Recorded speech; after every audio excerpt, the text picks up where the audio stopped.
Let's start. पहले last class का recall करा था। लास्ट क्लास में कहां तक बात कर ली थी यार? लास्ट क्लास में मैंने आपको बता दिया था इक्वेशन ऑफ एसएचएम। जब भी कोई ऑब्जेक्ट एसएचएम में जाएगा तो वो वेव प्रोड्यूस करेगा, और वेव प्रोड्यूस करेगा तो एसएचएम की इक्वेशन क्या थी? y equals to A A sin sine omega T plus minus five. यहाँ पे मैंने आपको बताया था ये फाई क्या है। ये बेसिकली phase. हमारा फेस या फेस डिफरेंस है कि जब Yes, दो sir. वेव्स ट्रैवल करेगी तो उनके बीच में कुछ ना कुछ एंगल का डिफरेंस होगा, तो that is the phase difference. और हमने पता कर लिया था कि भैया फेस डिफरेंस और पाथ डिफरेंस के बीच में एक रिलेशन होता है। क्या रिलेशन होता है between the path difference and phase difference? क्या कह रहे हो सर? अब वो भूल चुके हैं, वो याद नहीं है? Difference between path Phi difference and phase difference, हाँ बोलो। phi 2 minus phi 1. 2 pi P by lambda is equals to delta phi.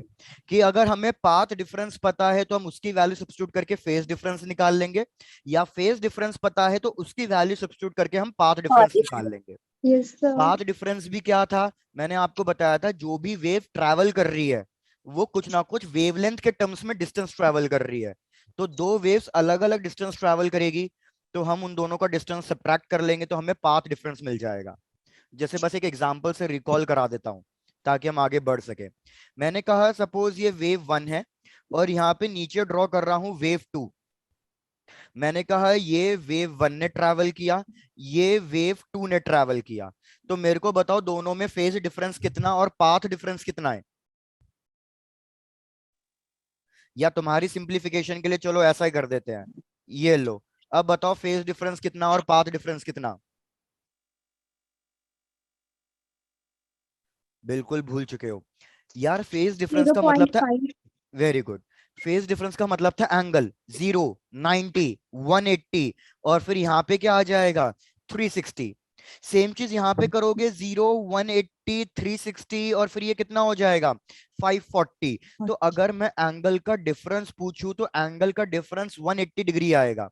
लेकिन हम कभी भी डिग्रीज में नहीं बात करेंगे, अब किस में बात करेंगे? Right. रेडियंस में। तो रेडियंस में ये कितना आ जाएगा? पाई। यार अब मेरे को फेज डिफरेंस पता चल गया है तो मैं इजीली कैलकुलेट कर सकता हूं path difference. 2 pi P by lambda is equals two phase difference pi. ये कट गया तो मेरे पास पाथ डिफरेंस आ गया लैम्डा बाय 2 का। और वो मुझे पता Yes, ही है sir. कि लैम्डा बाय 2 का आएगा, क्योंकि यार इसने एक लैम्डा ट्रैवल किया है तो इसने कितना ट्रैवल किया है? 1.5 हाँ. लैम्डा। इसने ट्रैवल किया था 1.5 लैम्डा और इसने ट्रैवल किया था सिर्फ लैम्डा। अब यहां तक कोई डाउट नहीं है तो आगे बढ़े? Yes, sir. चलो Yes, डन। sir. भाई अब थोड़ा सा शायद से आज का स्टार्टिंग का टॉपिक बस बोरिंग लगेगा, उसके बाद कोई दिक्कत नहीं आएगी। लिखो heading wave fronts. Wave fronts या फिर वेवलेट्स एक ही बात है।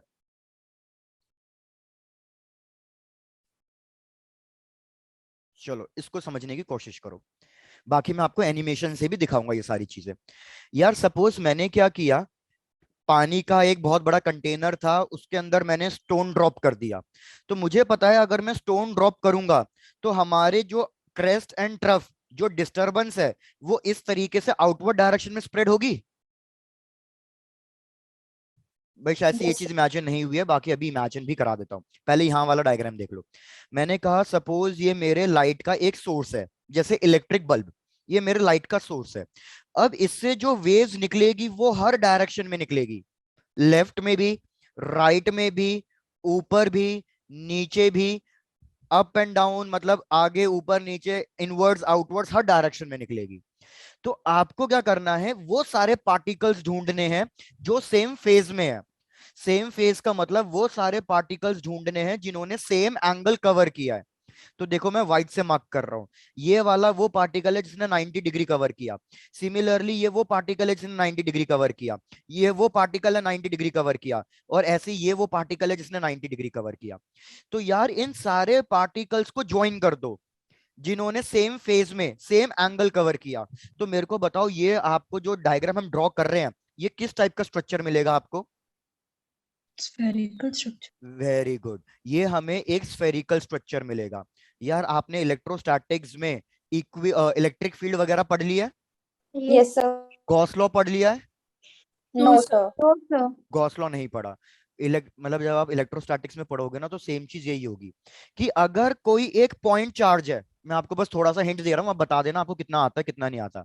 अगर एक पॉइंट चार्ज है तो इससे जो इलेक्ट्रिक फील्ड प्रोड्यूस होती है उसका फॉर्मूला क्या होता है, के Q Yes, bye sir. R Thank you square. for having Yes, मतलब sir. हमारी जो इलेक्ट्रिक फील्ड निकल रही है वो हर डायरेक्शन में निकल रही है, लेफ्ट राइट ऊपर नीचे आगे पीछे। तो अगर मैं रेडियस को कांस्टेंट रखूं तो मेरा एक स्ट्रक्चर बनेगा जिसमें ये पॉइंट चार्ज चारों तरफ से ट्रैप हो जाएगा। तो मेरे को बताओ ये स्ट्रक्चर कैसा बनेगा जिससे मैं पॉइंट को बिल्कुल चारों तरफ से पैक कर दूं। Spherical. स्फेरिकल। तो स्फेरिकल की खासियत क्या है कि स्फेरिकल के लिए रेडियस कांस्टेंट होगा तो इसके हर एक पॉइंट पे Yes, sir. इलेक्ट्रिक फील्ड कैसी आएगी।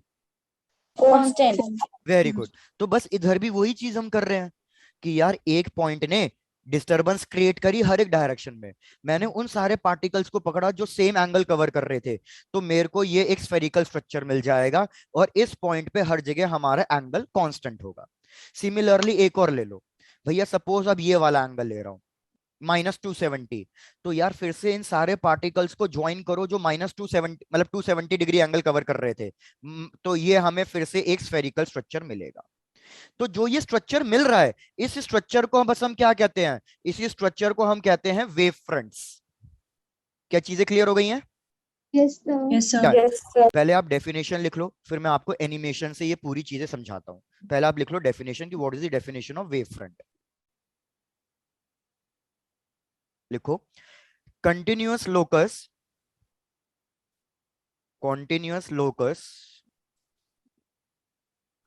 of all such particles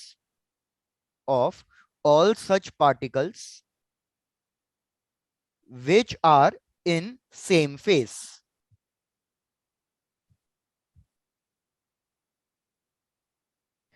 और इन वेव फ्रंट्स की खासियत क्या होती है ये लिख लेना कि भैया जो हमारी लाइट रेज होंगी they will always should be perpendicular to the wave fronts. आपको वेव फ्रंट कुछ इस तरीके से ड्रॉ करने हैं कि ये लाइट रेज हमेशा परपेंडिकुलर आए वेव फ्रंट्स के। तो अगर मैं तुमसे पूछूं कि इस लाइट सोर्स से लाइट रेज कैसी निकल रही होगी तो भैया इस तरीके से लाइट रेज निकल रही होगी और ये लाइट रेज हमारे इस वेव फ्रंट के हमेशा कैसी आ रही है, परपेंडिकुलर आ रही है। Very good. चलो अब भैया इसको लिख लो, जैसे कंप्लीट हो जाए बता देना, फिर एनिमेशन टाइम। Yes, sir. चलो डन। आ जाओ Done, भैया अब sir. आपको समझाते हैं। भैया सबको यूट्यूब चैनल दिख रहा है Yes, video. sir. Yes, sir. चलो देखो Yes. यार हमने क्या किया, ये स्टोन ड्रॉप किया तो मैं क्या कह रहा हूँ ये क्रेस्ट एंड ट्रफ इस तरह की जो डिस्टरबेंस है वो आउटवर्ड्स ट्रैवल करेगी। तो इसमें एक तो सबसे पहली चीज क्या याद रखनी है आपको कि डिस्टरबेंस क्या कभी भी इनवर्ड्स ट्रैवल कर सकती है, नहीं। No, disturbance sir. हमेशा कहां ट्रैवल करेगी, सोर्स से आउटवर्ड्स। तो जहां पे इधर लिखा हुआ है सोर्स ऑफ डिस्टरबेंस, तो सोर्स ऑफ डिस्टरबेंस से हमेशा जो डिस्टरबेंसेस है वो हमेशा आउटवर्ड्स ट्रैवल करेगी। तो देखो इस तरीके से ये आउटवर्ड्स ट्रैवल कर रही है। अब इसमें देखते जाओ क्रेस्ट एंड ट्रफ क्या होगा।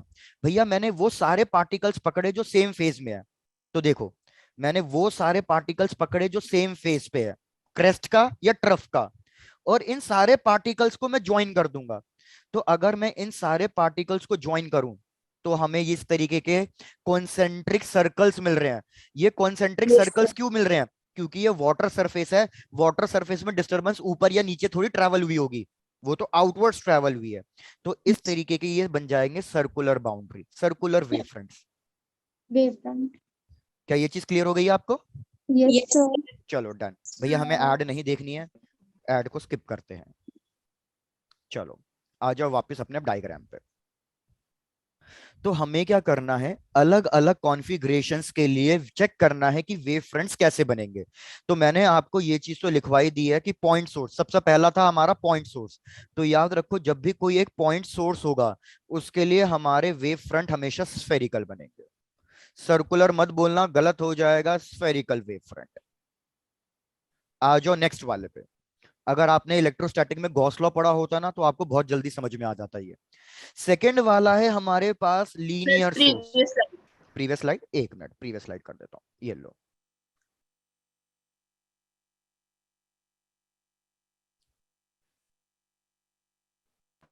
Sir, done.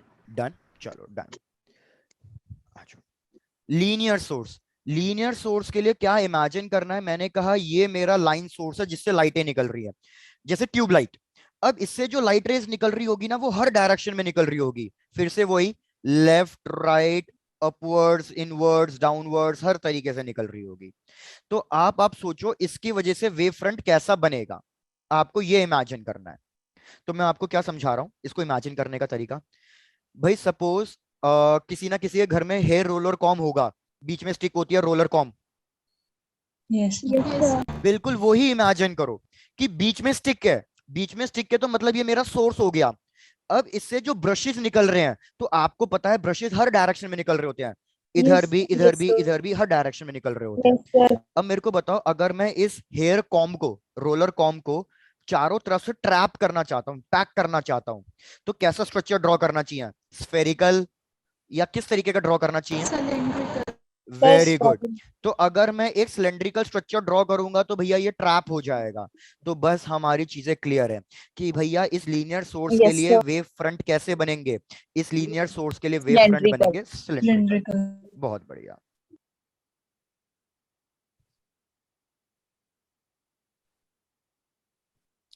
और आप खुद देखो सिलेंड्रिकल के लिए जो भी ये लाइट रेज निकलेगी वो हमारी परपेंडिकुलर आएगी। Yes, sir. डन। तो ये लिख लो लीनियर सोर्स के लिए इट विल बी सिलेंड्रिकल।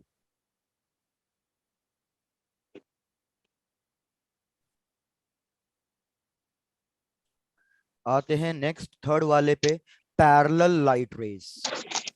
आपको मेन तो पता है पॉइंट सोर्स और पैरेलल लाइट रेज के लिए समझना है, मेन तो वही है। Yes, sir. ओके आकाश कोई बात नहीं, थोड़ा सा लेट हो गए, मैं पता है तुम्हारा ही वेट भी कर रहा था। चलो आओ देखते हैं। भैया सपोज ये मैंने पैरेलल लाइट रेस ड्रॉ कर दी है। अब आपको क्या लग रहा होगा कि ये मैंने पैरेलल लाइट रेस कैसे ड्रॉ करी है, सिर्फ 2D प्लेन में, मतलब सिर्फ एक्स वाई में। भैया ये पैरेलल लाइट रेस हर जगह है, मतलब इस पेन के ऊपर भी पेन, नीचे भी पेन, इधर भी पेन, इधर भी पेन, हर जगह है। तो मुझे बताओ ऐसा क्या स्ट्रक्चर ड्रॉ करूं जिससे कि ये लाइट रेस हमेशा परपेंडिकुलर बने। So cube.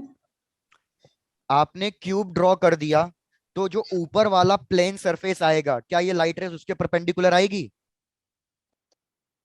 Yes, sir. तो याद रखो इसके लिए हम क्या ड्रॉ करेंगे, एक पैरेलल शीट ड्रॉ करेंगे। ये इस शीट के हमेशा क्या आएगा, परपेंडिकुलर Perpendicular. आएगा।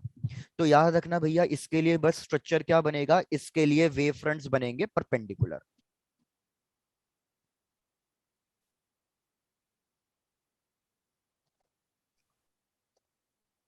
Plane sheets.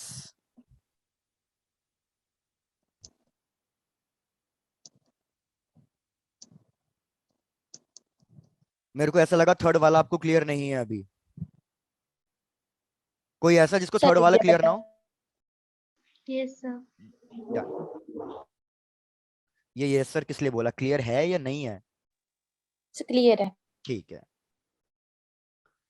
आकाश अभी तुम रुक जाओ, अभी हम आपको थोड़ी देर में फिर से ये वेव फ्रंट्स वाला कॉन्सेप्ट लेके आऊंगा तो समझ में आ जाएगा। सर ये वाला एक बार दोबारा बता दो। आयुषी ये वाला दोबारा बताएं। ऋत्विका यस हम we can say it as rectangle, sheet होनी चाहिए बस ये। डन। देखो दोबारा मैं आपको कुछ इस तरीके से समझाता हूँ, मैं मल्टीपल पेन्स लेता हूं तो आपको समझ में आ जाएगा। यार मैंने क्या किया, ये मेरे पास इस तरीके से मल्टीपल पेन्स है, ये पेन गया ये गया, इस तरीके से ये मल्टीपल पेन है आगे पीछे हर तरफ। मेरे को कोई ऐसा स्ट्रक्चर ड्रॉ करके बताना है जिससे ये सारे के सारे पेन हमारे परपेंडिकुलर जाएं। तो मतलब यहाँ पे एक शीट रखूंगा तो ये सारे पेन आपस अपने आप क्या आ जाएंगे, Yes, sir. परपेंडिकुलर आ जाएंगे। तो पैरेलल लाइंस के लिए हमेशा वेव फ्रंट कैसा बनेगा, प्लेन शीट्स बनेगा।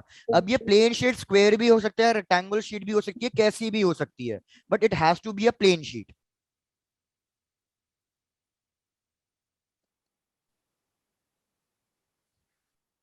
चलो बस लास्ट फटाफट थोड़ा सा और करते हैं। फोर्थ, कन्वर्जिंग लाइट रेज और diverging light raise.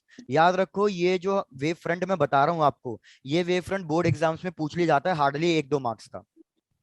Converging light raise मतलब भैया हमारे पास अलग अलग लाइट रेज आ रही है और ये किसी एक पॉइंट पे मीट कर रही है। इस तरीके से इमेजिन कर लो कि भैया ये किसी एक पॉइंट पे मीट कर रही है। तो अब मेरे को बताओ इसके वेव फ्रंट कैसे बनने चाहिए। तो हमें तो एक ही ट्रिक पता है ना कि वेव फ्रंट हमेशा लाइट रेज के क्या होने चाहिए, परपेंडिकुलर। तो यार Perpendicular. हमने ये रे ऑप्टिक्स में पढ़ रखा है कि एक स्फेरिकल स्ट्रक्चर के लिए रेडियस क्या बनता है, परपेंडिकुलर बनता है। तो Yes, इसके sir. लिए भी वेव फ्रंट कैसे बनेंगे, स्फेयर तो नहीं बनेगा क्योंकि ये चारों तरफ से लाइट रे नहीं आ रही, सिर्फ एक ही डायरेक्शन से आ रही है। तो ये स्फेयर की जगह बस क्या बन जाएगा, सर्कुलर आर्क बन जाएगा, circular arcs. Yes, sir. Same चीज अगर आपको ये चीज क्लियर हो गई है तो बस डाइवर्जिंग का बता दो। डाइवर्जिंग का मतलब है कि एक पॉइंट से लाइट रेस बाहर की तरफ निकल रही है अब।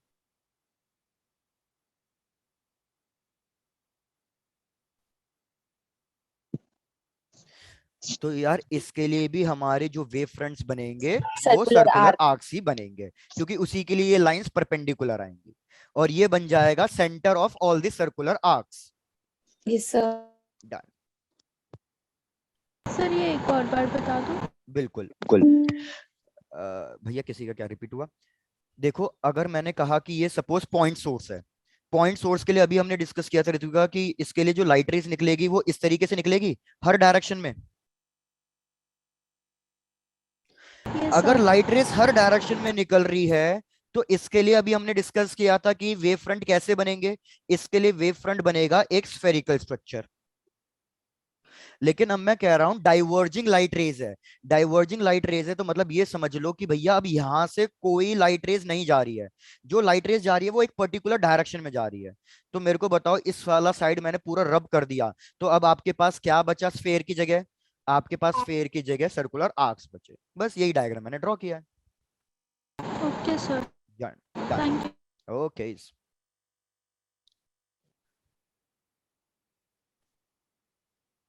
भाई एक मिनट रुको, मेरा स्क्रीन हैंग हो गया है, शायद से क्रैश कर गया है अभी। यस, एक मिनट रुकना पड़ेगा, please wait.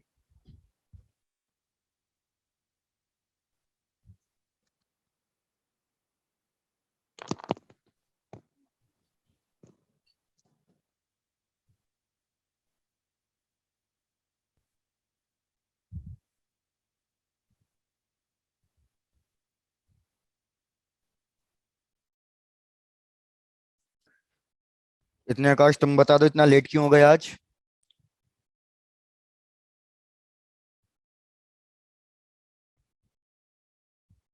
Okay.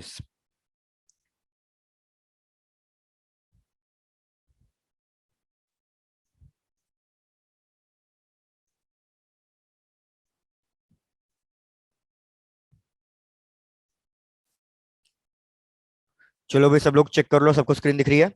Yes sir. चलो डन। तो मैं आगे बढ़ूंगा वेव फ्रंट्स के। Yes, sir. चलो Yes, डन। sir. आ जाओ भैया। अब थ्योरेटिकल के लिए यार ये हमारा इंपॉर्टेंट टॉपिक हो गया जिसने सबसे पहले हमारी वेव थ्योरी दी थी, वेव ऑप्टिक्स को थोड़ा सा एक्सप्लेन किया था। लिखो हेडिंग हेगन्स प्रिंसिपल। इसने कुछ रूल्स दिए कि भैया जिससे हम वेव ऑप्टिक्स को और क्लियरली समझ सकते हैं। सबसे पहला रूल क्या था भैया, सबसे पहला रूल इसने क्या कहा कि each point on the wave front, तीन पॉइंट है लिखते जाओ साथ साथ, each point on the wave front act as a new source or act as a fresh source of disturbance, act as a fresh source of disturbance।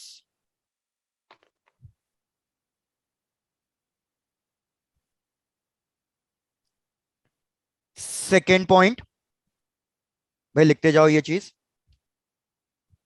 Secondary wavelets या secondary wave fronts spread in all direction, spreads in all outwards direction, in all possible outwards direction।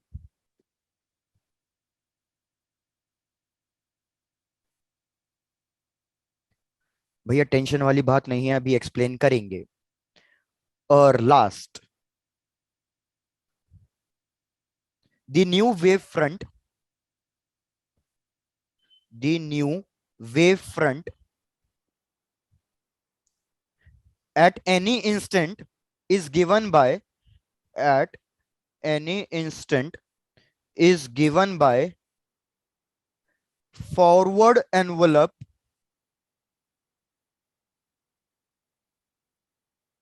forward envelope of secondary wave fronts. बस आप ये 3 points लिख लो, जैसे ही हो जाए बताना, फिर मैं आपको एक्सप्लेन करूंगा।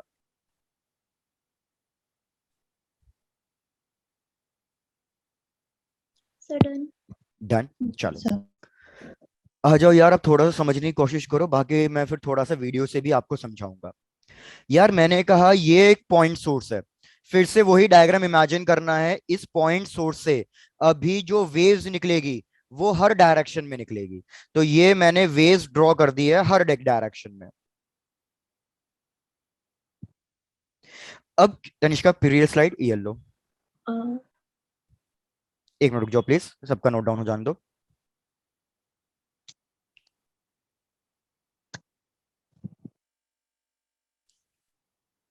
चलो डन, बढ़िया। यार मैंने कहा ये पॉइंट सोर्स है, इससे जो वेव्स निकल रही है वो हर एक डायरेक्शन में निकल रही है। तो एक काम करो, इसका पहला वेव फ्रंट ड्रॉ करो।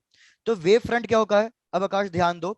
वेव फ्रंट का मतलब है वो सारे पार्टिकल्स को ज्वाइन करना जिन्होंने सेम एंगल कवर किया था। तो मेरे को पता है ये वाला पार्टिकल, इसने एंगल 90 डिग्री कवर किया है, क्योंकि ये वेव के पीक पे आ रहा है 90 डिग्री। फिर इस वाले पार्टिकल ने 90 डिग्री, इस वाले पार्टिकल ने 90 डिग्री, और इस वाले पार्टिकल ने 90 डिग्री। तो मैं क्या कर रहा हूं, इन सारे पार्टिकल्स को अगर मैं ज्वाइन कर दूं तो जो मेरे पास स्ट्रक्चर मिलेगा वो हमारा कहलाएगा वेव फ्रंट। अब ये वेव फ्रंट बन गया। अब हमारा कॉन्सेप्ट क्या कहता है, फर्स्ट रूल कह रहा है कि यार इसके ऊपर आप चाहे जितने मर्जी पॉइंट ले लो, यार ये हर एक पॉइंट क्या करेगा, ये न्यू सोर्स की तरह एक्ट करेगा। ये खुद में एक नए बल्ब की तरह एक्ट करेगा, न्यू सोर्स की तरह। तो सपोज ये मैंने न्यू सोर्स ले लिया, तो इससे भी अब क्या होगा, लाइट रे हर डायरेक्शन में बाहर निकलेगी, हर डायरेक्शन में बाहर निकलेगी। सेम चीज यहाँ पे भी यही, ये भी एक न्यू सोर्स की तरह एक्ट करेगा, तो इससे भी लाइट रेज हर एक डायरेक्शन में बाहर निकलेगी। मानवी आपको प्रीवियस स्लाइड भी दिखाता हूँ, पहले इसको कॉन्सेप्ट समझ लो। तो जैसे मैं इसका एग्जांपल क्या दे रहा हूँ, मेरे को एक बार बताओ, अगर मैं रूम में एक बल्ब को ऑन कर रहा हूँ, तो क्या इसकी ब्राइटनेस एक पर्टिकुलर डायरेक्शन में स्प्रेड होती है या ऑल ओवर दी चारों तरफ स्प्रेड होती है? सर तो चारों तरफ स्प्रेड हो क्यों रही है? Because of the same reason कि बल्ब से जो लाइट रेज निकल रही है उसका वेव फ्रंट बनेगा, एक इमेजिनरी वेव फ्रंट। अब उसके ऊपर भी जो पार्टिकल आएगा वो भी एक नए सोर्स की तरह एक्ट करेगा। तो ये नए सोर्स की तरह एक्ट कर रहा है ना, तो ये अब इस तरीके से लाइट रे हमारी चारों तरफ पूरे रूम में स्प्रेड आउट हो जाएगी। क्या आपको फर्स्ट प्रिंसिपल समझ में आ गया? Yes sir. डन। तो फर्स्ट प्रिंसिपल यही था कि Yes, ईच पॉइंट मतलब हर एक पॉइंट जो वेव फ्रंट पे आ रहा है वो अपने आप को एक नया बल्ब की तरह एक्ट करेगा, एक नए सोर्स की तरह एक्ट करेगा, वो भी लाइट रेस को स्प्रेड करवाएगा। Sir done. डन। चलो अब आ जाते हैं सेकेंड पॉइंट पे। सेकेंड पॉइंट क्या कह रहा है कि यार अब ये जो भी वेव फ्रंट आप ड्रॉ करोगे वो हमेशा आउटवर्ड्स डायरेक्शन में ही ड्रॉ करने हैं। क्यों? क्योंकि अभी मैंने थोड़ी देर पहले एक्सप्लेन किया था कि अगर कोई चीज डिस्टरबेंस क्रिएट कर रही है तो जो वेव ट्रैवल करेगी, क्या वो इनवर्ड्स ट्रैवल करेगी या आउटवर्ड्स? Sir, Outward. outwards. तो इसलिए जितने भी वेव फ्रंट बनते जाएंगे वो वेव फ्रंट हमेशा कैसे ड्रॉ करने हैं? वेव फ्रंट हमेशा आउटवर्ड्स डायरेक्शन में ड्रॉ करने हैं। आई होप आपको सेकंड पॉइंट भी क्लियर होगा। Yes sir. डन। याद रखना सेकंड पॉइंट एक्सप्लेन करने के लिए आता है कभी कभी एग्जाम में, तो सेकंड पॉइंट आप अच्छे से एक्सप्लेन कर देना कि भैया from the source of disturbance wave always travel in the outward direction, कि एक पॉइंट सोर्स है, वेव हमेशा आउटवर्ड डायरेक्शन में ट्रैवल करती है या एनर्जी आउटवर्ड डायरेक्शन में ट्रैवल करती है। तो इसलिए जो हमारे वेव फ्रंट बनते जाएंगे नए नए, वो हमेशा आउटवर्ड डायरेक्शन में बनते जाएंगे। अब आ जाते हैं थर्ड वाले पॉइंट पे। भैया थर्ड वाला पॉइंट आपको थोड़ा सा समझने में डिफिकल्ट लगेगा, तो मैं क्या करता हूं, इसको एनिमेशन से ही शो करता हूं और फिर डायग्राम ड्रॉ करता हूं। भैया 2 मिनट ऐड देख लो, कोई बात नहीं, खुश मत हो जाना, मसाज की ऐड चल रही है। ओहो अभी एक और ऐड है। चलो डन। इधर देखो, अब मैं आपको नेक्स्ट इधर क्या समझा रहा हूँ। ये देखो, ये हमने एक पॉइंट सोर्स लिया, इससे वेव्स हर एक डायरेक्शन में निकली है। मैं वो सारे पार्टिकल्स पकड़ूंगा जिनका फेस सेम है, तो मेरे को इस तरीके से कॉन्सेंट्रिक स्फीयर्स मिलते जाएंगे। पहले यहां तक का डायग्राम इमेजिन करते जाओ। यहां तक का डायग्राम बिल्कुल क्लियर हो गया आपको? Yes sir. Done. Yes, sir. Spherical wave front. आ जाओ अब नेक्स्ट चीज पे जो मेरे को समझानी है। डन। यार इस तरीके के मैंने वेव फ्रंट ड्रॉ कर दिए। अब मैंने क्या किया, इस वेव फ्रंट पे देखो, मैं व्हाइट डॉट्स वाले ये अलग अलग क्या ले रहा हूं मैं, पॉइंट्स ले रहा है, पॉइंट था। बिल्कुल, जो न्यू फ्रेश सोर्स की तरह एक्ट करेंगे। Yes, sir. ये मैंने वो डॉट पॉइंट्स ले लिए। अब ये भी जब एक न्यू सोर्स की तरह एक्ट कर रहे हैं तो इस हर एक वाइट के लिए फिर से वेव फ्रंट कैसे बनते जाएंगे, फिर से वेव फ्रंट स्फेरिकल बनते जाएंगे। Spherical. तो देखो ये फिर से हर एक पॉइंट के लिए wave front Yes, spherical sir. बनते जा रहे हैं। जब ये सारे वेव फ्रंट स्फेरिकल बनेंगे ना, तो आपको क्या करना है, एक कॉमन टेंजेंट ड्रॉ करना है। एक कॉमन टेंजेंट मतलब एक ऐसा टेंजेंट जो सबकी बाउंड्री को टच करता हुआ निकले। तो अगर मैं एक कॉमन टेंजेंट ड्रॉ करूं जो सबकी बाउंड्री को टच करता हुआ निकले, जैसे देखो ये लाइट रे एरिया है, सबकी बाउंड्री को टच करता हुआ निकला है, तो फिर से हमें नेक्स्ट वेव फ्रंट मिल जाएगा। और नेक्स्ट वेव फ्रंट भी कैसा मिलेगा, स्फेरिकल ही मिलेगा। क्या ये कुछ समझ में आया या नहीं? Yes, sir. Yes, sir. चलो डन। तो मैं आपको अब वापस अपने मेन मुद्दे पे आते हैं, यहाँ पे समझाता हूँ।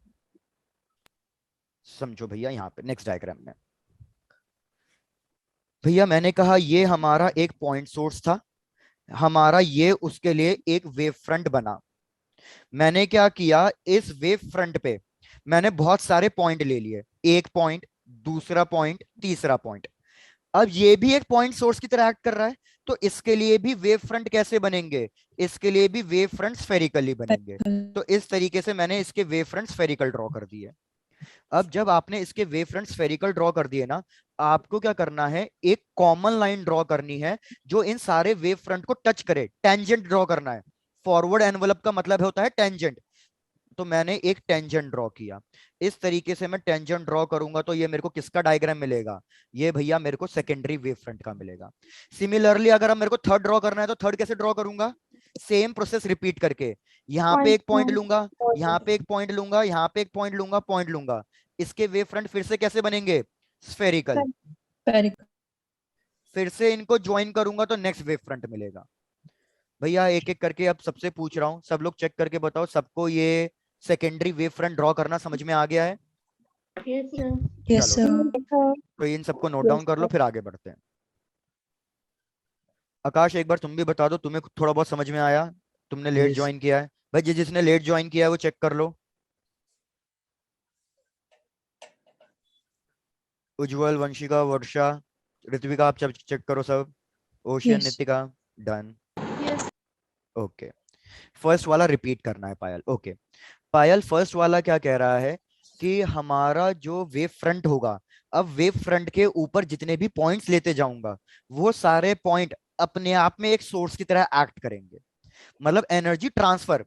सबसे पहले मैं आपको एक चीज समझा देता हूं, इस डायग्राम से समझो भैया, बहुत तरीके हैं समझाने के। सपोज मैंने क्या किया, मैंने ये एक सॉलिड ऑब्जेक्ट लिया, पायल समझना इधर, और मेरे को पता है ये सॉलिड ऑब्जेक्ट है, तो ये मॉलिक्यूल सारे के सारे कैसे होंगे, टाइटली पैक्ड होंगे। मैंने क्या किया, पहले वाले को डिस्टर्ब किया, पहले वाले को, मतलब मैंने पहले वाले को ऐसे वाइब्रेट कराया। तो अगर मैं पहले वाले को वाइब्रेट करा रहा हूं तो पायल इससे क्या फर्क पड़ेगा सेकंड वाले पे, ये बताओ तो भी यार। डिस्टर्ब हो जाएगा। वेरी गुड, सेकंड वाला भी वाइब्रेट करने लगेगा।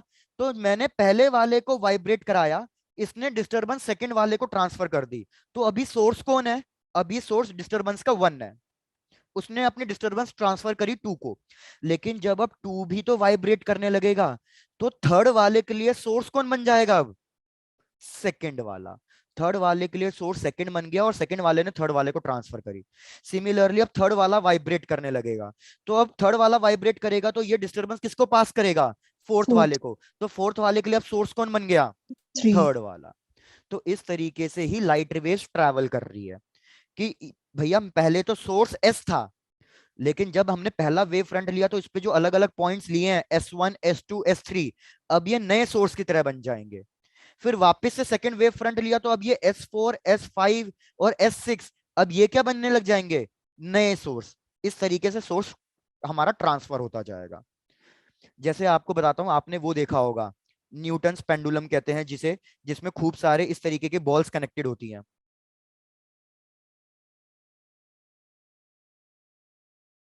हम एक को डिस्टर्ब करते हैं तो ये डिस्टर्बेंस पूरी ऑटोमेटिकली ट्रांसफर हो जाती है। Yes. डन। Yes, पायल sir. अब क्लियर है, सब लोग चेक कर लो, अब सबको क्लियर है ये वाला? Yes, sir. Yes, sir. Done, बढ़िया। Yes, तो भैया हमारा थोड़ा सा स्लो चल रहे हैं, भैया स्पीड पकड़ो।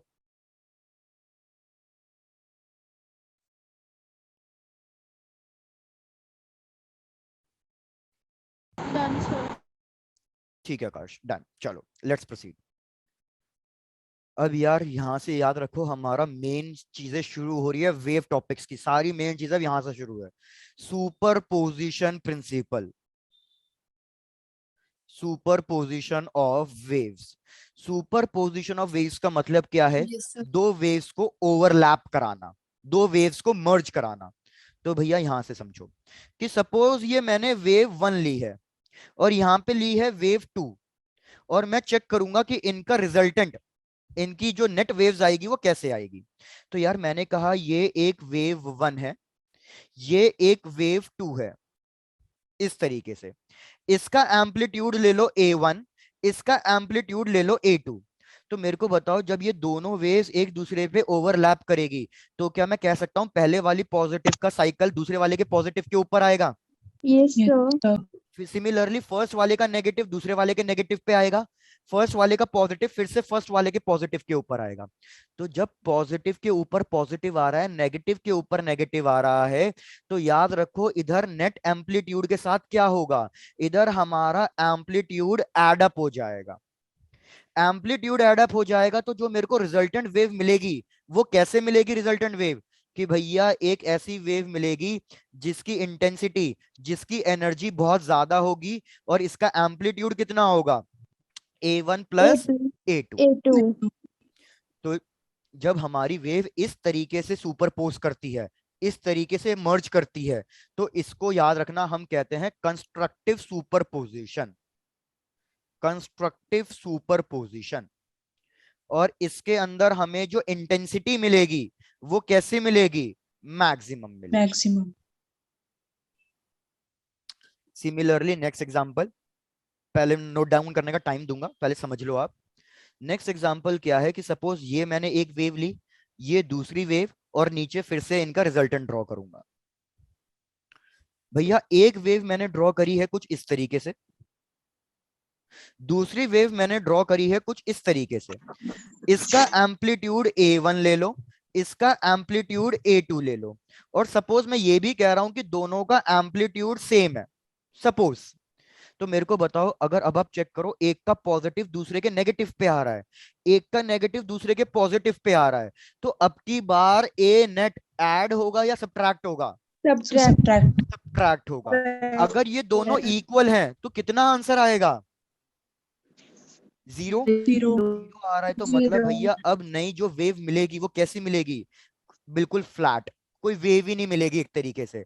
तो इधर क्या हो रहा है भैया, इधर हमारे पास इंटेंसिटी कितनी आएगी? Zero Zero. आएगी। तो जब मेरे पास इंटेंसिटी जीरो मतलब मिनिमम आएगी, तो याद रखना इस टाइप के सुपरपोजिशन को, इस टाइप के सुपरपोजिशन को हम कहते हैं destructive superposition.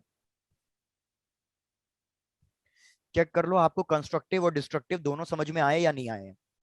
Yes, sir. Done. भैया जब क्रेस्ट क्रेस्ट से मिले, ट्रफ ट्रफ से मिले, तब होगा कंस्ट्रक्टिव। जब क्रेस्ट ट्रफ से मिले, उल्टा हो गया, तब हो जाएगा डिस्ट्रक्टिव।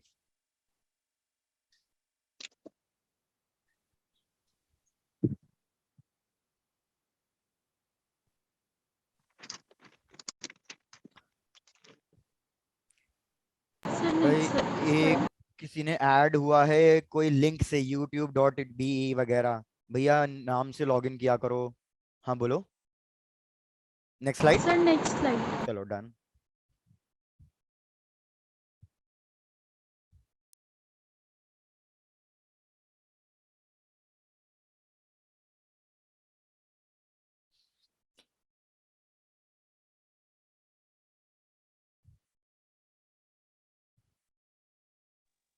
Sir, done.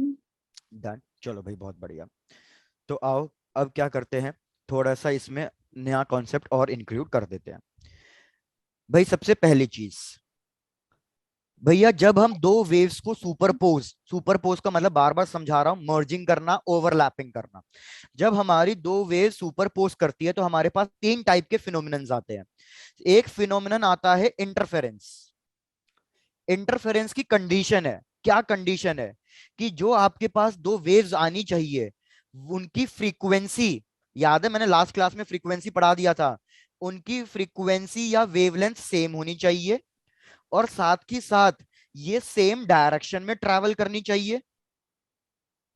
इनके बीच का जो फेज डिफरेंस आए वो या तो 0 आए या फिर कांस्टेंट आए। जब हमारे पास इस टाइप की वेव सुपरपोज करेगी तो हमारे पास कौन सा फिनोमिनन आएगा? इंटरफेरेंस आएगा। दूसरा दूसरा होता है हमारा स्टेशनरी वेव्स। आपने 11th के लास्ट चैप्टर में पढ़ा होगा स्टेशनरी वेव्स। स्टेशनरी वेव्स के लिए क्या कंडीशन है?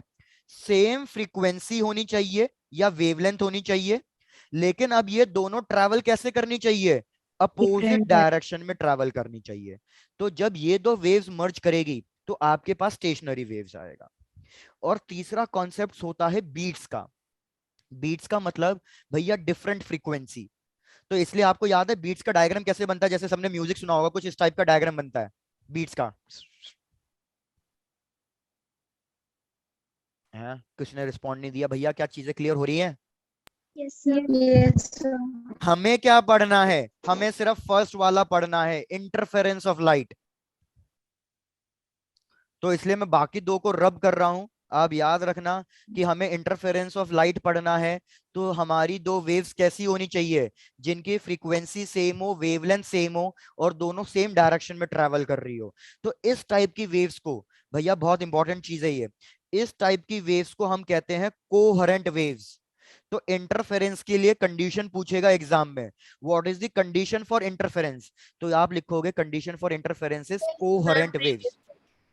कोहेरेंट वेव्स की डेफिनेशन लिख देता हूं यहां पे, सेम फ्रीक्वेंसी सेम वेवलेंथ,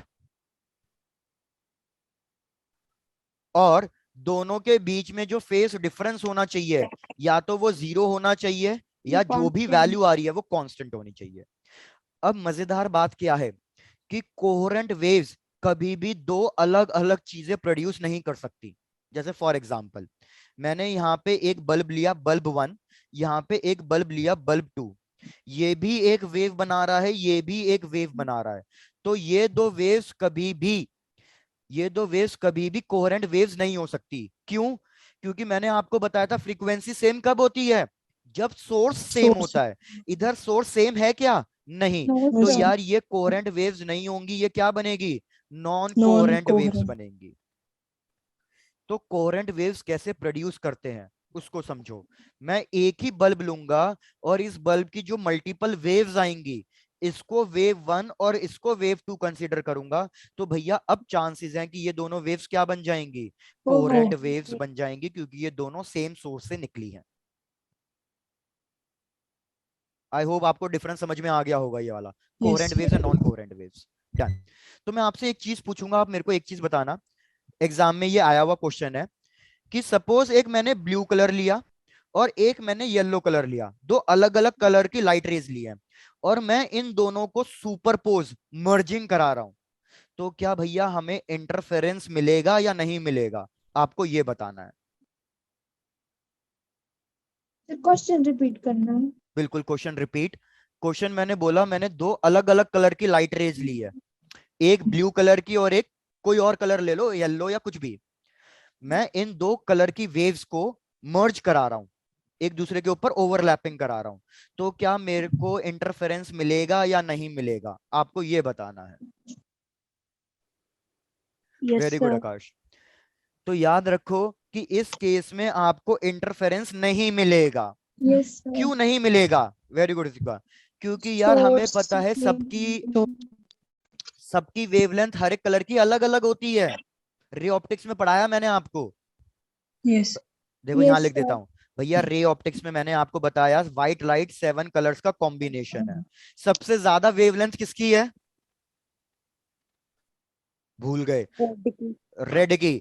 और सबसे कम किसकी है? वायलेट की। लड़की. मतलब वेवलेंथ इस ऑर्डर में इंक्रीज कर रही है। तो यार सबकी वेवलेंथ अलग अलग है, सबकी फ्रीक्वेंसी अलग अलग है।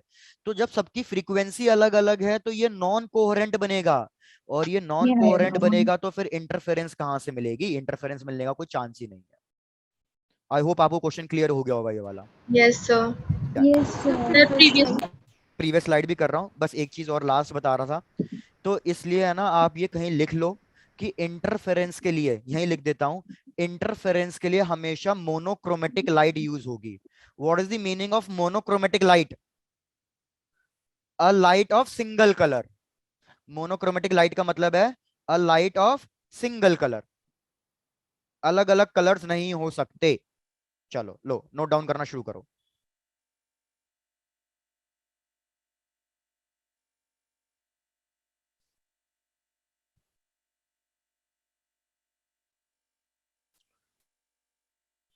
और सर यार एक और सब बार मोनोक्रोमेटिक बता दो। मोनोक्रोमेटिक दोबारा बताना है। मोनो, मोनो का मतलब होता है सिंगल, क्रोमेटिक का मतलब कलर। तो सिंगल कलर लाइट मतलब या तो ब्लू लोगे तो ब्लू को ब्लू के साथ ही मर्ज कराओगे, येलो लोगे तो येलो को येलो के साथ ही मर्ज कराओगे। Single colour light should be there. तो इस गॉट तरीके सर, से फुल थैंक फॉर्म याद रखो, mono single chromatic colour light. Next slide कर दूं? Yes sir, done. डन। चलो भैया कोहेरेंट वेव्स की डेफिनेशन जरूर लिख लेना, एग्जाम में आती है।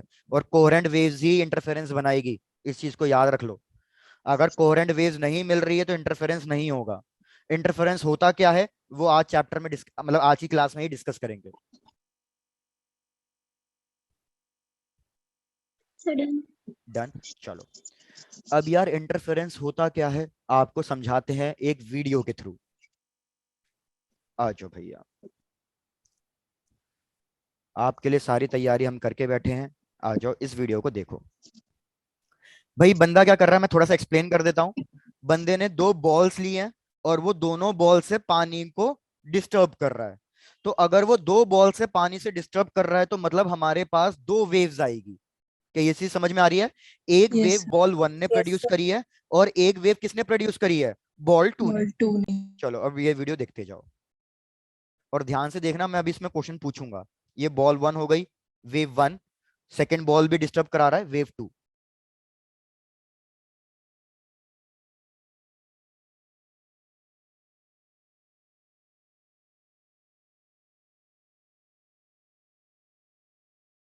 बस यहीं तक देखना है मुद्दा। आप इस डायग्राम में नोटिस करो जो यहाँ पे तो मैंने रोक दिया है। क्या आप नोटिस करोगे एक तरफ तो हमारा डिस्टरबेंस डिस्टरबेंस आ रहा है, फिर बीच में एक जगह बिल्कुल ब्लैंक आ रहा है। Yes sir. Yes, sir. और ये पैटर्न ऑल्टरनेट चल रहा है, एक को छोड़कर एक। डिस्टरबेंस, फिर बिल्कुल फ्लैट, डिस्टरबेंस, बिल्कुल फ्लैट, डिस्टरबेंस, बिल्कुल फ्लैट। चेक कर लो यहां तक बिल्कुल क्लियर हुआ? Yes sir. डन। भाई किसका माइक अनम्यूट पे है जिससे डिस्टरबेंस आ रहा है हमें? भैया सब अपना माइक म्यूट पे रखो जब तक क्वेश्चन नहीं पूछ रहे हो तो। आ जाओ। तो अब मैं इंटेंसिटी का इंटरफेरेंस की हेडिंग लिख लो। अब लिखो हेडिंग इंटरफेरेंस ऑफ लाइट और इसकी डेफिनेशन लिख लो।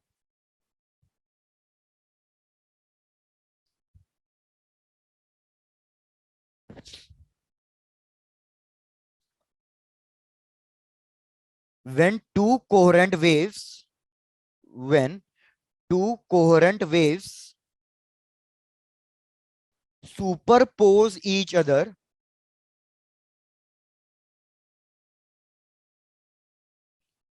energy या intensity get redistributed, intensities gets redistributed।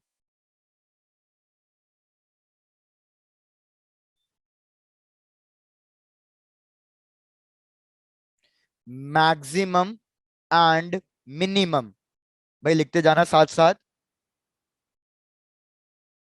when two coherent waves superpose each other, intensities या energies get redistributed, becoming maximum and minimum। becoming, मेरी स्क्रीन हैंग हो गई है, हाँ, ठीक हो गई। Maximum and minimum at some points.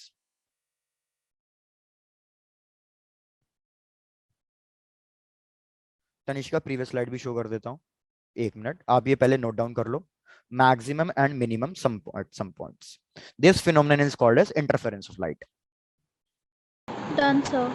Done. सबने ये डेफिनेशन लिख लिया तो एक मिनट रुको, मैं प्रीवियस स्लाइड शो कर रहा हूँ, किसी को नोट डाउन करना है? सॉरी, ये लो।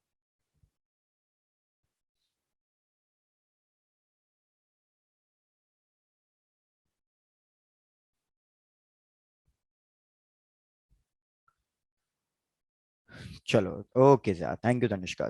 चलो तो अब मैं आपको यही चीज डायग्राम के थ्रू समझा रहा हूँ, प्लीज बस थोड़ा सा इमेजिन कर लेना। बाकी मैं फिर से आपको इसको एनिमेशन के थ्रू भी समझा दूंगा, थोड़ा सा बस आप यहां तक इमेजिन कर लेना। यार मैंने क्या किया, यहाँ पे एक पॉइंट सोर्स लिया, पॉइंट सोर्स एस। अब ये पॉइंट सोर्स एस क्या करेगा, ये हर तरफ अपनी लाइट रेस को स्प्रेड कराएगा। मोनोक्रोमेटिक ले रहा हूं, याद रखना, मतलब येलो कलर की सिंगल लाइट रेस, ये अपनी लाइट रेस को हर जगह स्प्रेड कराएगा। लेकिन मैं क्या करना चाहता हूं, मैं लाइट रेस एक ही पर्टिकुलर डायरेक्शन में करना चाहता हूं, तो मैं यहां पे एक स्लिट रखूंगा। स्लिट का मतलब क्या होता है, स्लिट का मतलब होता है छोटी सी ओपनिंग। तो ये डायग्राम में तो मैं बड़ा ड्रॉ कर रहा हूं, लेकिन आप याद रख लेना, ये जो ओपनिंग मैंने ड्रॉ करी है, मतलब ये जो होल मैंने बनाया है, ये बहुत छोटा है। कितना छोटा होना चाहिए, दिस होल, होल का साइज ए कह रहा हूं, this hole should be very small in comparison to wavelength of light. भैया आप सबको पता होगा लाइट की जो वेवलेंथ होती है वो आर्मस्ट्रॉन्ग के टर्म्स में होती है या नैनोमीटर के Yes, sir. टर्म्स में होती है, तो मतलब इसका साइज उससे भी ज्यादा छोटा है। तो अब क्या होगा, इस होल से सिर्फ एक ही लाइट रे पास हो पाएगी। पहले चेक करके बताओ यहां तक कोई दिक्कत? No sir. डन। यार किसके माइक से सर इतना डिस्टर्बेंस आ रहा है, बोलो। सर एक बार रिपीट कर दो इसको। रिपीट करना है, डन। आप इस तरीके से इमेजिन करो कि आपने यहाँ पे एक बल्ब रखा, प्रैक्टिकल एग्जांपल्स, और आपने इस बल्ब के सामने कार्डबोर्ड रखा, और इस कार्डबोर्ड में बिल्कुल एक कंपास से होल कर दिया, कंपास की नीडल से होल कर दिया।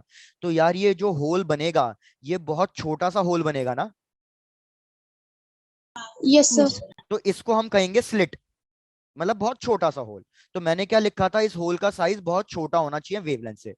अब ये बल्ब की जो ब्राइटनेस है, मतलब जो लाइट रेज है, वो हर जगह निकलेगी, लेकिन बाकी जगह तो क्या है, ये कार्डबोर्ड से टकरा जाएगी।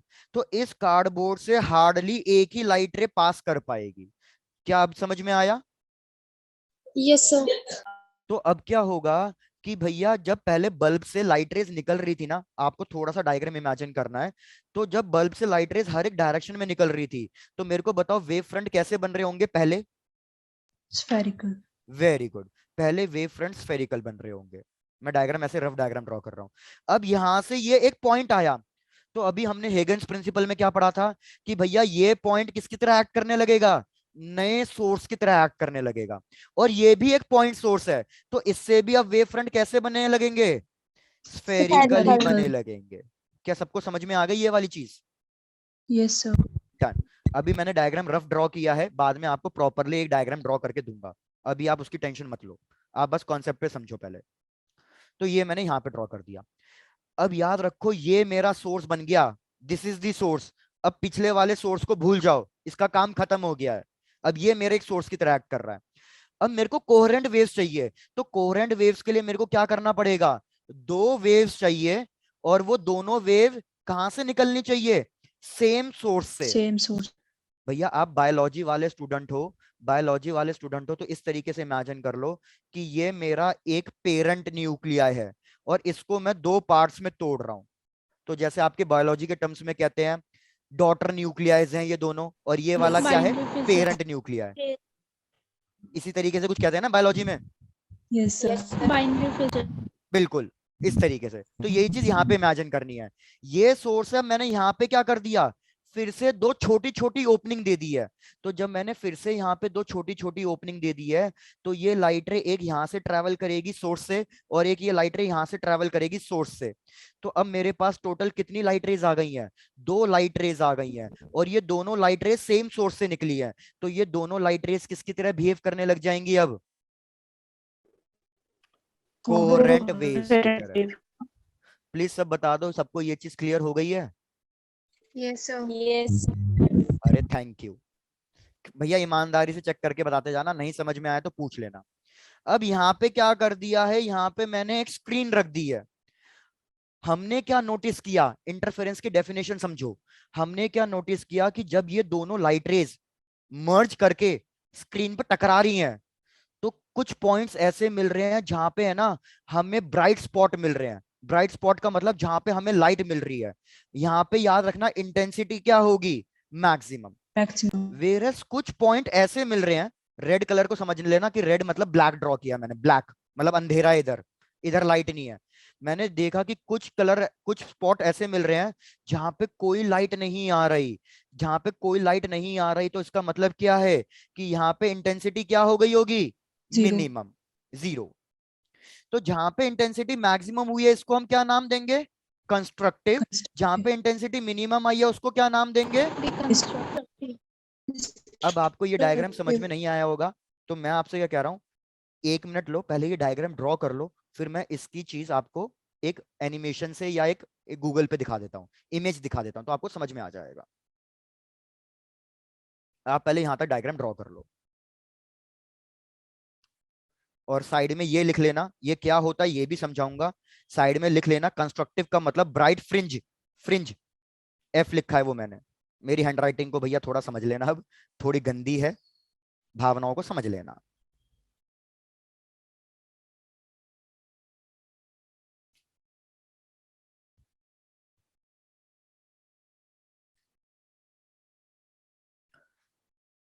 और आज पहली बार मैं स्ट्रेंथ देख रहा हूँ तुम्हारी क्लास में 48 पहुंच गई है आज, जिसमें मैं एक हूं, तो 47 हो गई है।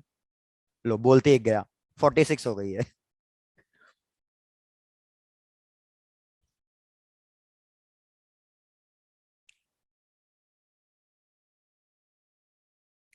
तब तक मैं आपके लिए वो चीज रेडी करके रखता हूँ।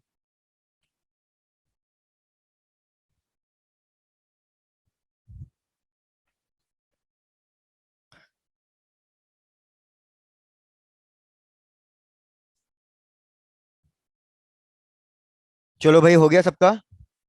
Yes, sir. Yes. अच्छा, आजकल 68, 60 to 68 तक भी जाती है। यार मेरी क्लास में तो ऐसा नहीं हुआ कभी भी, मेरे से क्या दुश्मनी है फिर। चलो डन, आ जाओ भैया, अब आपको थोड़ा सा एक गूगल पे दिखाते हैं क्या होगा। भाई एग्जैक्टली इस तरीके का डायग्राम बनेगा जो मैंने राइट साइड में ओपन करके रखा हुआ है। हाँ सही बात है। जब दो वेव्स, देखो आप इस वाले डायग्राम को भी देखो क्या हो रहा है, ये वाला लेफ्ट वाला डायग्राम देखो, ये स्लिट S1 थी, छोटी सी ओपनिंग, इससे वेव्स निकली, दो वेव्स में स्प्लिट हो गई। अब जब ये दो वेव्स मर्ज करेगी तो आपके पास किस टाइप का डायग्राम मिलेगा, भैया आपके पास ये वाला डायग्राम मिलेगा कि बीच में आपको लाइट दिख रही है, यहाँ पे इंटेंसिटी मैक्सिमम है, इस जो बीच में लाइट मिल रही है इसको हम क्या कहेंगे, ब्राइट फ्रिंज, कंस्ट्रक्टिव सुपरपोजिशन। फिर इस ब्राइट सर्कल के बाद देखो आपको, फिर ब्राइट सर्कल के बाद क्या दिखाई दे रहा है, ब्लैक, ब्लैक रिंग। तो ये ब्लैक रिंग क्या है कि यहाँ पे कोई इंटेंसिटी नहीं मिली, कैंसल आउट हो गई है, तो इसको हम कहेंगे डिस्ट्रक्टिव सुपरपोजिशन और डार्क फ्रिंज। फिर वापस से ऑल्टरनेट क्या मिल रहा है, ब्राइट फ्रिंज, फिर dark fringe, bright fringe, dark fringe. सबको ये चीज समझ में आ गई है। Yes, sir. Yes, sir. लेकिन हम अब अपने डायग्राम हम ऐसे ड्रॉ कर रहे हैं, तो मैं सर्कल तो ड्रॉ नहीं कर सकता, तो हम कैसे डायग्राम ड्रॉ करेंगे, हम इसको इस तरीके से ड्रॉ करेंगे जैसे मैंने राइट में ओपन किया है फिर से, कि yellow spot dark spot, yellow spot dark spot, yellow spot dark spot, इस तरीके से ऑल्टरनेट हमारे पास bright dark bright dark bright dark fringes मिलेंगे, और इसी चीज को हम कहते हैं इंटरफेरेंस पैटर्न। तो इंटरफेरेंस की डेफिनेशन क्या पता चली हमें, कि जब दो लाइट वेव्स मर्ज करती है तो कहीं कहीं इंटेंसिटी मैक्सिमम हो जाती है ब्राइट, और कहीं कहीं इंटेंसिटी मिनिमम हो जाती है मतलब जीरो, फ्लैट। और यही चीज मैंने आपको इधर समझाई थी, यही चीज मैंने आपको इधर समझाई थी, जहां जहां ये पानी का डिस्टरबेंस आ रहा है क्या है, कंस्ट्रक्टिव, और जहां जहां पानी फ्लैट हो गया है वहां वहां क्या मिला है आपको, Destructive. Deconstructive. डिस्ट्रक्टिव मिला है। आई होप अब ये सारी चीजें क्लियर हो गई होगी, मैं वापस अपनी स्क्रीन पे आ जाऊं। Yes, sir. चलो डन भैया, नोट डाउन करो। अब हमने ये चीज थ्योरेटिकल डिस्कस करी है पूरी, अब इसी को मैथमेटिकली प्रूफ करेंगे। Done, sir. डन, चलो बढ़िया।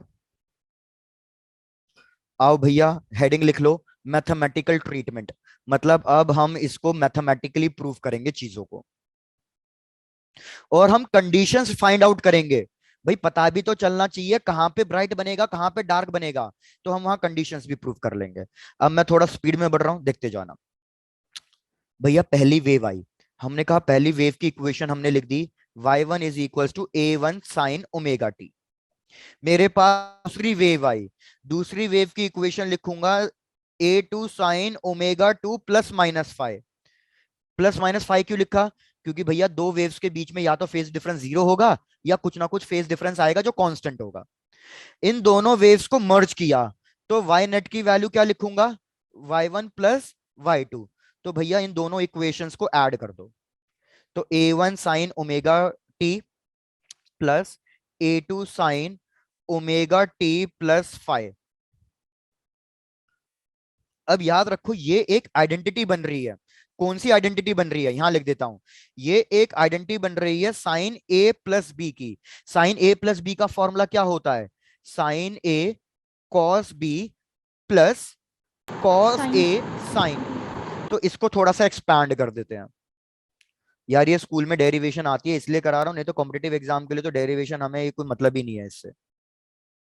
तो ये बनेगा साइन ए टू कॉमन लिया, sine omega T cos five plus cos omega T sine five. यहां तक आप पूरा नोट डाउन कर डालो।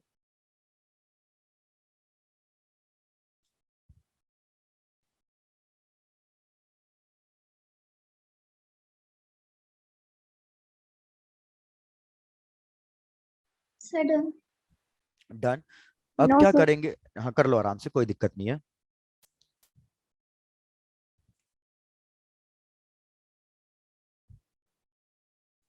Done sir. डन। चलो इस ब्रैकेट को ओपन करूंगा और साइन ओमेगा टी को कॉमन लूंगा। तो देखो मैंने ब्रैकेट को ओपन किया और मैंने साइन ओमेगा टी को कॉमन लिया। तो भैया साइन ओमेगा टी को कॉमन लूंगा तो मेरे पास बचेगा a1 plus a2 cos five plus मेरे पास बचेगा a2 cos omega T sine five. बस आपको यहीं तक लिखना है, इसके आगे आपको फर्दर एक्सप्लेनेशन या सॉल्व नहीं करना। अब मैं फाइनल आंसर बता रहा हूं, आप डायरेक्टली फाइनल आंसर लिखोगे। फाइनल आंसर आएगा A net is equals to a1 plus a2 इसका स्क्वेयर। तो A net square is equals to a1 square plus a2 square plus 2a1 a2 cos 5। बस आपको यहां तक इसको एक्सपेंड करके लिखना है।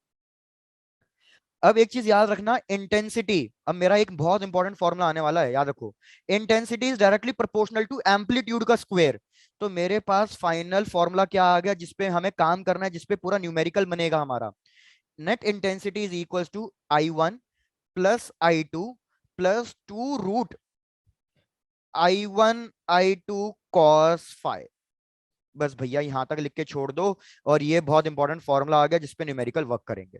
ये किस चीज का फॉर्मूला है भैया, जब दो वेव्स अलग अलग इंटेंसिटी की, एक वेव है इंटेंसिटी I1, दूसरी वेव है इंटेंसिटी I2, जब ये दोनों एक दूसरे पे मर्ज करेगी तो ये हम फाइनल फॉर्मूला यूज करेंगे उसकी नेट इंटेंसिटी या फाइनल इंटेंसिटी कैलकुलेट करने के लिए।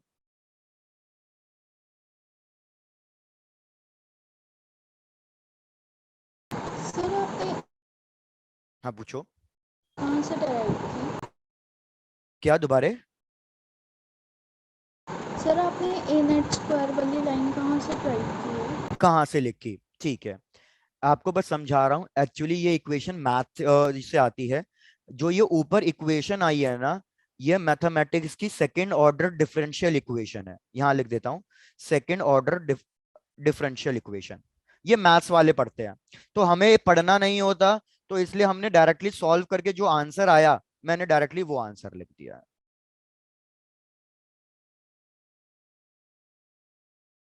Okay sir, thank you.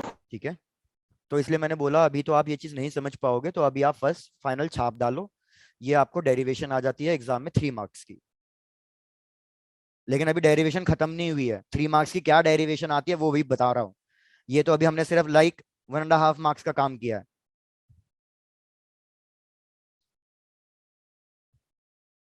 भाई बढ़ सकता हूं आगे? Yes. अब याद रखो जो ये लास्ट वाला टर्म है ना, ये लास्ट वाला टर्म बड़ा इंपॉर्टेंट है। क्योंकि हमारे पास जो ये लास्ट वाला टर्म है यही डिसाइड करके बताएगा कि भैया मेरे पास ब्राइट स्पॉट मतलब कंस्ट्रक्टिव बनेगा या डिस्ट्रक्टिव बनेगा। सिंस ये लास्ट टर्म ही डिसाइड करके बताता है, तो इसलिए इस लास्ट टर्म को हम कहते हैं इंटरफेरेंस टर्म। क्योंकि भैया ये लास्ट वाला टर्म ही डिसाइड करेगा कि आपका ब्राइट स्पॉट बनेगा या डार्क बनेगा, कंस्ट्रक्टिव होगा या डिस्ट्रक्टिव होगा। अब मैं आपको समझाता हूं कैसे। आप प्लीज एक बार ये पूरा नोट डाउन कर लेना, फिर मैं आपको टाइम दूंगा, मतलब समझ लो पहले आप। नेक्स्ट हेडिंग लिखो, इसी के अंदर चल रही है, conditions for constructive and destructive. तो सबसे पहले मैं कंडीशन बता रहा हूं आपको कंस्ट्रक्टिव की, कम से कम आज ये टॉपिक तो हो जाए हमारा कंस्ट्रक्टिव की। कंस्ट्रक्टिव के लिए इंटेंसिटी मैक्सिमम होनी चाहिए। इंटेंसिटी डिपेंड कर रही है कॉस फाई पे, तो मतलब कॉस फाई की वैल्यू भी मैक्सिमम होनी चाहिए। भैया कॉस की मैक्सिमम वैल्यू कितनी होती है? कॉस की 1 मैक्सिमम वैल्यू +1 होती है। तो मेरे को बताओ कॉस की वैल्यू +1 कौन कौन से एंगल्स पे होती है? cos 0 and 180. 0. 180 पे -1 होती है। 0, 360, 360 का मतलब 2 पाए, फिर 720, 4 पाए, फिर 6 पाए, इस तरीके से। याद रखो हर एक 2 पाए के बाद वैल्यू रिपीट होती है। तो 0, 2 पाए, फिर वैल्यू रिपीट करानी है तो 4 पाए, वैल्यू रिपीट करानी है तो 6 पाए। तो मुझे पता चल गया कि दो वेव्स के बीच में कितना एंगल का डिफरेंस होना चाहिए ताकि वो हमेशा कंस्ट्रक्टिव बने। It should be even multiple of पाए। यहां लिख रहा हूं, इवन मल्टीपल ऑफ पाए। तो इवन मल्टीपल ऑफ पाई को मैथमेटिक्स में कैसे लिखेंगे? 2n पाई, जहां पे n की वैल्यू क्या है? n एक इंटीजर है, फ्रैक्शन नहीं हो सकता। n एक इंटीजर है जिसकी वैल्यू 0, 1, 2, 3 कुछ भी आप लिख सकते हो। चेक करो सबको ये वाला समझ में आया है, प्लीज चेक करो एक बार सही से। Yes, sir. Done. मैं रिपीट कर देता हूं बाकी एक बार क्विकली। मैंने कहा हमारी कहाँ पे कंस्ट्रक्टिव बनेगी, कहाँ पे डिस्ट्रक्टिव बनेगी, वो ये अकेला टर्म डिसाइड करके बताएगा। इसलिए इस टर्म को इंटरफेरेंस टर्म कहते हैं। तो मुझे पता है कंस्ट्रक्टिव के लिए इंटेंसिटी मैक्सिमम होनी चाहिए। इंटेंसिटी मैक्सिमम होनी चाहिए तो मतलब कॉस फाई की वैल्यू मैक्सिमम होनी चाहिए। कॉस फाई की मैक्सिमम वैल्यू होती है +1, और वो कौन कौन से एंगल पे होती है? 0 डिग्री, 360 डिग्री, 720 डिग्री, इस तरीके से 2 पाई का एडिशन करते जाना है। तो मतलब एंगल की कंडीशन आनी चाहिए even multiple of pi, 2n पाई, जहां पे n इंटीजर होना चाहिए, फ्रैक्शन नहीं होना चाहिए। यार आपको अगर पाई की वैल्यू मिल गई है तो क्या आप पाथ डिफरेंस की वैल्यू फाइंड कर सकते हो इस वाले फॉर्मूले से? Yes, sir. Yes, sir. तो जब आप इस वाले फॉर्मूले से फाइंड करोगे, पहले केस में आप फाई को 0 रखोगे, तो 0 रखोगे तो आपको दिखाई देगा पाथ डिफरेंस 0 आ रहा है। फिर आप फाई को 2 पाई रखोगे, जब 2 पाई रखोगे तो आपको दिखेगा पाथ डिफरेंस लैम्डा आ रहा है। फिर 4 पाई रखोगे तो आपको दिखेगा पाथ डिफरेंस 2 लैम्डा, फिर 3 लैम्डा। तो मतलब मुझे पता चल गया कि भैया पाथ डिफरेंस कितना होना चाहिए कंस्ट्रक्टिव के लिए? n लैम्डा, जहां पे n एक इंटीजर है जिसकी वैल्यू 0 से शुरू होके 1, 2, 3, 4 इस तरीके से कैरी ऑन चलती जाएगी, सो ऑन। ये कंडीशन याद रखनी है भैया माइंड में बिल्कुल, नेक्स्ट क्लास तक ये बिल्कुल रट जाना चाहिए। जब भी मैं बोलूं कि भैया एंगल की कंडीशन बताओ कंस्ट्रक्टिव के लिए, तो आपके मुंह से फटाफट निकलना चाहिए sir 2n pi, path difference sir n lambda.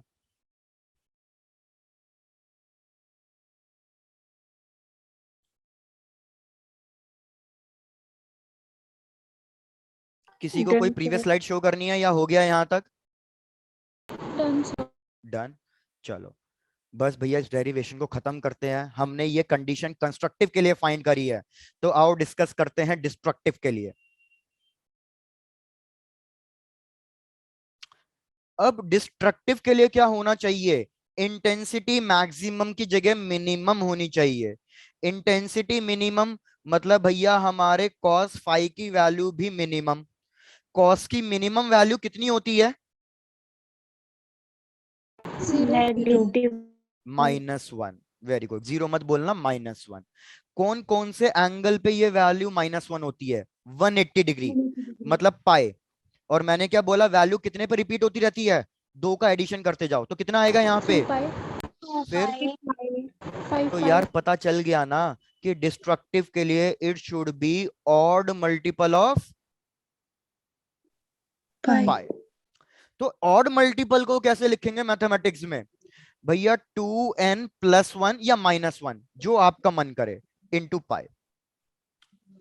लेकिन याद रखना अगर आप -1 ले रहे हो, वैसे तो मोस्टली हम -1 लेके चलते हैं, -1 को सॉल्व करके चलते हैं, बाकी आपकी मर्जी है, आप +1 लिखो या -1 लिखो, कंप्लीटली आपकी मर्जी है। लेकिन अगर आप -1 लिख रहे हो तो बस इससे क्या एक बेनिफिट है कि भैया n की वैल्यू में 0 से नहीं 1 से स्टार्ट करूंगा, और अगर आप +1 ले रहे हो तो n की वैल्यू 0 से स्टार्ट हो सकती है। अब फिर से मेरे को पाथ फेज डिफरेंस मिल गया, तो फिर से मैं क्या कैलकुलेट कर सकता हूँ, पाथ डिफरेंस। Path difference. तो भैया मैंने पहले क्या रखा, पाई रखा। जब मैंने पाई रखा तो पाथ डिफरेंस लैम्डा बाई 2 आया। फिर मैंने 3 पाई लिखा तो भैया पाथ डिफरेंस 3 लैम्डा बाई 2 आया। फिर 5 लैम्डा बाई 2 आया। तो आप देखो इसमें क्या पैटर्न बन रहा है, odd multiple, odd multiple of lambda by 2। तो 2n plus 1 minus 1, odd multiple of lambda by 2। बस हो गई कंडीशंस डिराइव। इन सारी कंडीशंस को भैया स्क्वायर ब्रैकेट में लिख लो, मतलब आपको पता होना चाहिए कि ये हमें याद रखनी है, और नेक्स्ट क्लास में मैं ये पूछा जाएगा, मतलब मैं पूछूंगा ये अब जाके आपकी 3 मार्क्स की डेरिवेशन हुई है कि पहले आपने दो वेव्स को मर्ज किया, नेट इंटेंसिटी का फॉर्मूला निकाला, फिर कंस्ट्रक्टिव और डिस्ट्रक्टिव की कंडीशंस बताई। ये हो गई टोटल 3 मार्क्स की डेरिवेशन आपकी।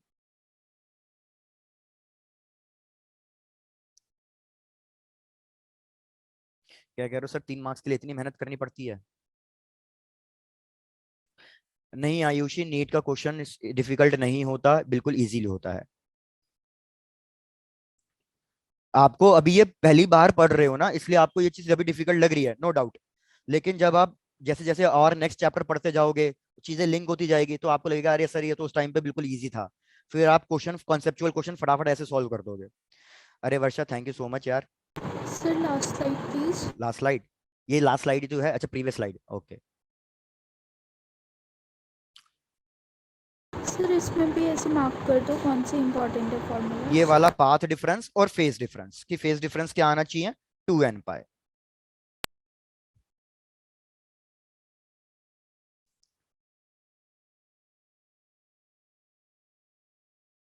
Done sir, thank you. Okay भैया, तो अब चेक करो किसी को कोई प्रीवियस स्लाइड शो करनी है, कोई भी डाउट है जो आज की क्लास में हो वो पूछ लो, अब डाउट करते हैं।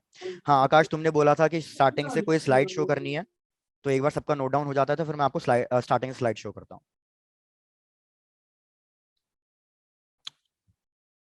चलो तो भैया आज के लिए इतना ही है, रिकॉर्डिंग को करते हैं